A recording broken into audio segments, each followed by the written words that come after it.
Hey, welcome to Tabletop Skirmish Games. I'm Lee, and in this video we'll be taking a look at issue 476, the May issue of White Dwarf magazine.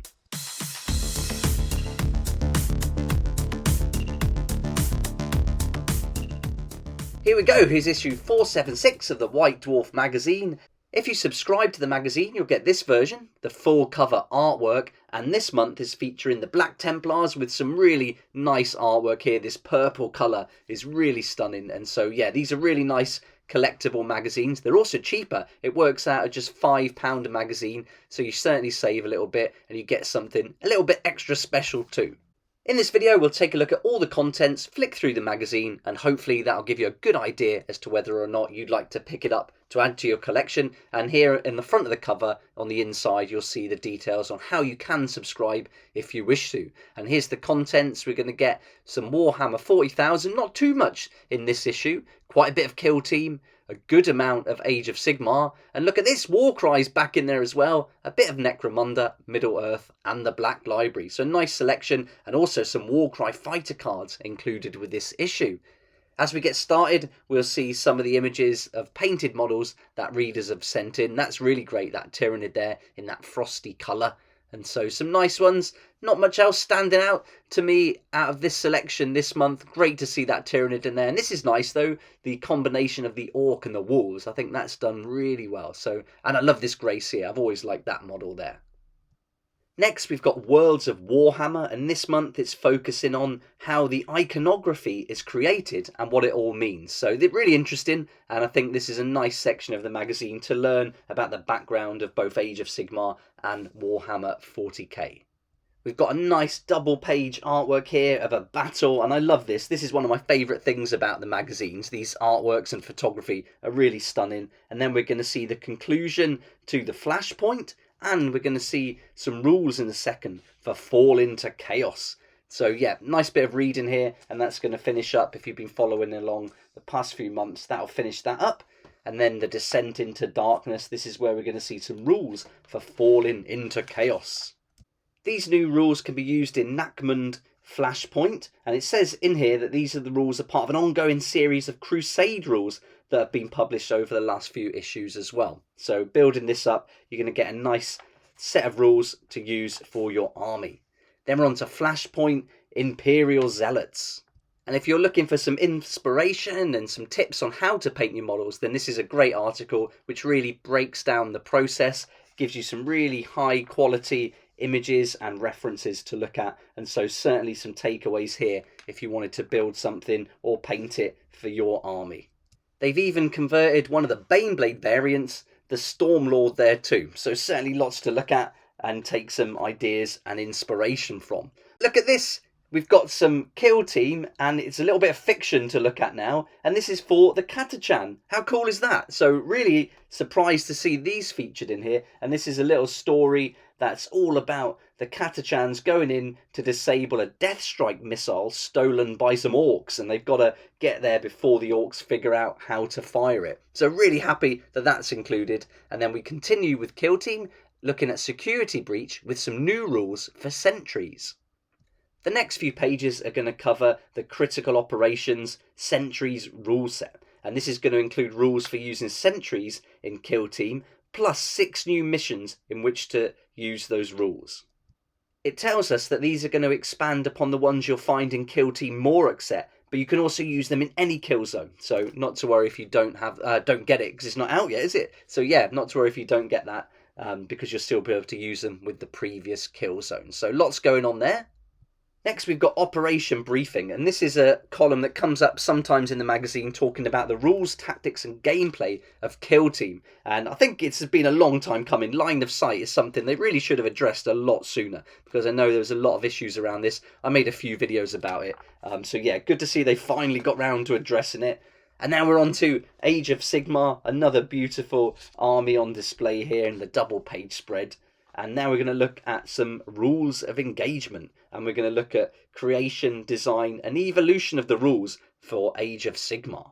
This time it's going to cover some new rules for the Nighthorn, and there's some great models out recently, so really great that they're covering that in this issue. This month's battle report is Age of Sigmar, and this is going to be the Cities of Sigmar, going up against the Soulblight Gravelords. And I really enjoy these. I think they're really well laid out. This is a great looking one, some awesome photos, nice ideas for scenery. I love these rocks and how they've incorporated the trees into them. So yeah, that's a really nice feature and something I may take some inspiration from, and probably not do them so pointy because I'd want to use them in 40k as well. But some big rocks on the table always look pretty cool. So that's a real comprehensive battle report there. And now we're on to the pullout this month, which is some more Warcry fighter cards. And I've done these for my Patreons already, but it's brilliant that we're getting the official ones so regularly now. So I may have to think of some different perks actually, but you also get these little paint recipes here as well, so you can keep tracks of models you're painting. And then we go on to the Realm of Beasts, and so this is the ideal opportunity to learn all about the Realm of Beasts, look at the different domains, and just pick up on the lore a little bit more. Then we've got Flashpoint Clash, the Tome Celestial, and this time we're focusing on Hedonites of Slaanesh, so you're going to get the rules update for those. This update will include battle traits, open play, matched play. You're going to get your core battalions. The Path to Glory rules are in there, and that's going to include the abilities, all the different roll tables and quests, and any enhancements and upgraded war scrolls. Then the next few pages will be a campaign, and this is going to be for 2 players, with each player taking on the role of a leader of a Hedonite Slaanesh army, intent on making their mark in the Realm of Beasts. And following that is the army gallery, some more beautiful photos. I must admit the Hedonites of Slaanesh are something that don't really appeal to me, but you've got to respect the quality of the artwork here. The models have been painted so well and they do look stunning. But yeah, not an army I'd like to collect, but great to see anything well done like this. And now check this out, more Warcry. This time it's called Blood and Terror, and we're going to get even new rules for Warcry, and this is going to be including the Nighthaunt leader abilities and Daughters of Cain leader abilities for those new models and cards that were included as the pullout. There's going to be 2 new campaigns. One, the Hunt for the Soul. That's going to include all your territory rules, artifacts of power, command traits, and convergences. And then the second one is the Handmaiden of Murder. So 2 more campaigns to get stuck into. Spoils of Victory included for both as well. So this is really nice to see Warcry featured so much, and I can't wait to find out what's coming in the pipeline this year. Necromunda also gets some new rules in this issue, and this is called Underdogs, so you'll be able to do some new rules there. I haven't played Necromunda, so I can't go into too much info here because I'm not sure what this means. So yeah, but it's included. And then we've also got Middle-earth with some information and background on the One Ring. Then we've finally got the Black Library. This is called 100 Deceits by Callum Davis. So a little bit of reading there, if you're interested in that, at the end of the magazine. I'm really looking forward to reading that Catachan story. I only got this morning, so yeah, I'll be reading that pretty much after this video is finished. So can't wait. Then we've got Inside the Studio and a little bit of the Hobby Bingo. And I think with my Astra Militarum army, I'm going to easily get that finished in the next couple of months. And then this little bit on Escape the IMMATERIUM. And this is a Warhammer escape room. You can find out more at escapologic.com. And then a bit more bingo. And then next issue is going to be a World Eaters update. So if you're interested in that, that's coming soon. And then that takes us to the end of the magazine and issue 476 of White Dwarf. Really great to get some more updates for Warcry. Kill team's always good, getting that line of sight explained. But for me, having the Catachans featured in it is just fantastic. So really happy with that. But I'd love to know what you think, so let me know in the comments sections below. And I also hope you enjoyed the video and found it helpful.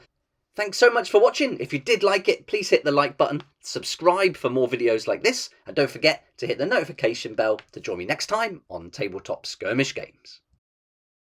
I'd like to say a huge thank you to my Patreon supporters who make these daily videos possible, and if you're interested in joining the community, it'd be awesome to see you there, and I'll put a link for that in the description down below.